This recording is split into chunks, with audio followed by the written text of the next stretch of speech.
हमारी सरकार गांव-गांव तक शराब पहुंचा रही है। बॉलीवुड गांव तक अभद्र गाने और फिल्में पहुंचा रहे हैं।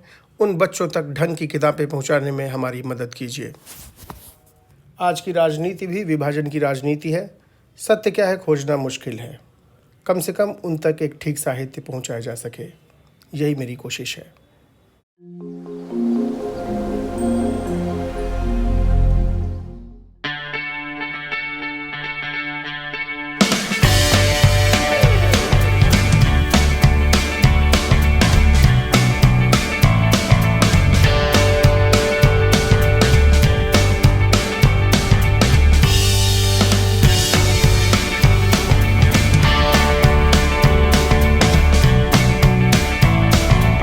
स्वामी विवेकानंद ने कहा था कि कोई भी देश की ऐसी समस्या नहीं है जो शिक्षा के द्वारा दूर न किया जा सके।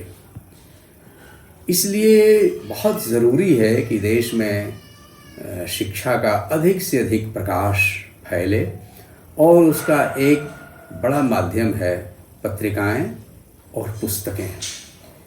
और इन पत्रिकाओं और पुस्तकों के बीच जो विचार का प्रकाश है, जो ज्ञान का प्रकाश है, वह दूर दूर तक, क्योंकि हमारा देश गाँव का देश है, बड़ी आबादी गाँव में बसती है, इसलिए गाँव के भीतर इन पुस्तकों का प्रसार कैसे हो, इसके लिए पब्लिक लाइब्रेरी यानी देश का लोकतांत्रिक स्वरूप केवल चुनाव के जरिए नहीं बनता, केवल सरकार के जो संस्थान हैं उनके जरिए नहीं बनता, बल्कि उसकी एक कसौटी यह भी है कि पब्लिक लाइब्रेरी के माध्यम से पब्लिक तक, यानी कि उस जनता तक जिसके प्रति हमारी सारी जिम्मेदारी है, जहाँ से हम आए हैं, तो वहाँ तक यह पहुँचे। इसके लिए पब्लिक लाइब्रेरी की एक लोकतांत्रिक अवधारणा का होना बहुत ज़रूरी है।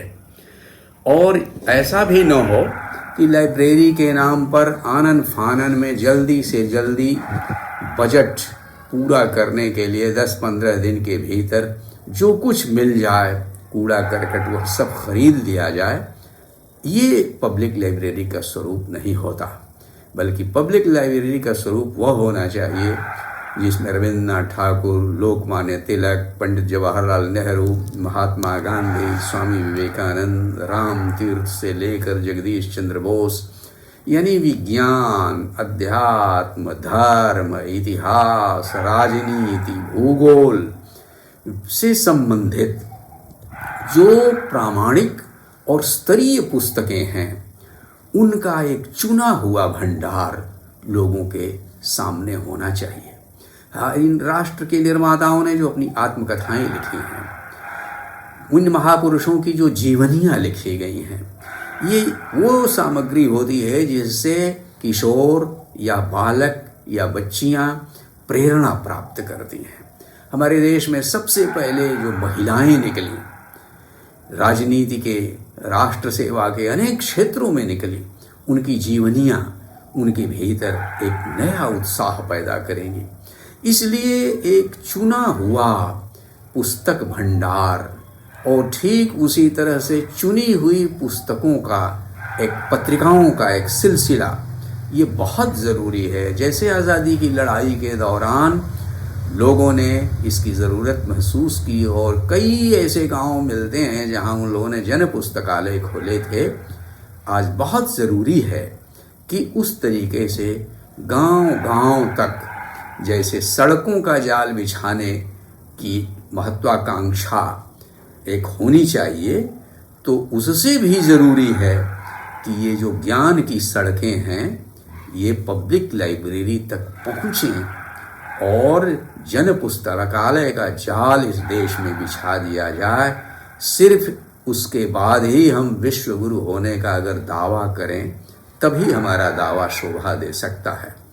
और इस सिलसिले में मेरी जो प्रवीण जी से बातचीत हुई, उससे मुझे बहुत उत्साह मिला कि वास्तव में इस दिशा में हमारे देश के अनेक जो युवक हैं, एक देश को आदर्श स्वरूप देने के लिए इस दिशा में सोच रहे हैं।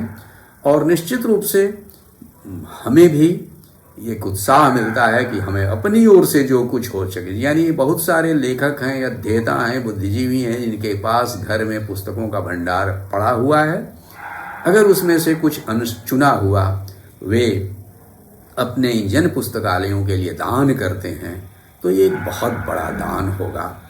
और मैं अपने इस वक्तव्य के माध्यम से अनुरोध करता हूँ अपने तमाम उन अध्यापकों से, बुद्धिजीवियों से, पत्रकारों से, जहाँ जहाँ से पत्रिकाएं निकलती हैं, उन पत्रिकाओं में समीक्षा के लिए पुस्तकें आती हैं और उनके पास एक विशाल भंडार होता है, तो उसमें से बहुतेरा हिस्सा नष्ट हो जाता होगा। मैं समझता हूँ कि अगर इसे भी एक आंदोलन का रूप दिया जाए, जैसे हम जगह जगह झोली फैलाकर आज़ादी के समय में चंदा मांगते थे, उसी तरह से हम घर घर से पुस्तकों का संग्रह करें और उन्हें जन पुस्तकालयों तक पहुँचाएँ, तो इससे बूंद बूंद से सागर भरता है। वैसे ही इस छोटे छोटे दान से इस देश में ज्ञान का एक बहुत भारी अभियान शुरू होगा और देश का भविष्य, या कहना चाहिए देश का निर्माण, वास्तव में ज्ञान के तंतुओं से जब होगा तभी देश मजबूत होगा। कोई देश हथियारों से मजबूत नहीं होता, वह विचारों से मजबूत होता है। आत्मा, हृदय और भीतर की जो चेतना है और उस चेतना के भीतर प्रकाश, ये देश को मजबूत बनाता है। अगर एक बड़ी आबादी हो, हथियार हों, लेकिन दिल में गुस्सा भरा हुआ है, सबके लिए नफरत भरी हुई हो और चेतना में कुसंस्कार भरे हों, अंधविश्वास भरे हों, अंधकार भरे हों, अनुत्साह हो, निराशा हो, हताशा हो, तो इन सब के साथ एक बड़ी आबादी वाला देश भी बिल्कुल एक कमज़ोर देश होगा, हर तरह से कमज़ोर देश होगा। उसके पास हथियार तो होंगे मगर वह उनका उपयोग नहीं कर सकेगा। उसे यह समझ में नहीं आएगा कि किस दिशा में, किसके लिए, किन हाथों के जरिए और किन के ऊपर इनका उपयोग किया जाता है। इसलिए लोगों को ज्ञानवान बनाना, विचारवान बनाना, संस्कारवान बनाना, ये एक बहुत बड़ा ध्येय है और इस दिशा में जन पुस्तकालय हमारा एक बहुत बड़ा आंदोलन का माध्यम बनता है। मैं समझता हूँ कि यह एक ऐसी नदी है जिसके भीतर से नया जल, नया जीवन का स्रोत बह उठेगा और हम समझते हैं कि अपनी इन्हीं आँखों से हम एक बदलते हुए युवा भारत को देख सकेंगे। गांवों के वंचित जनसमूहों को आपकी ज़रूरत है। किताबें दान देने के लिए आप हमारे व्हाट्सएप नंबर 7275285810 पर या ईमेल आईडी parvarish2019foundation@gmail.com पर अपना एड्रेस या मोबाइल नंबर और परिचय भेज दें। हम आपसे कांटेक्ट करेंगे। आभार।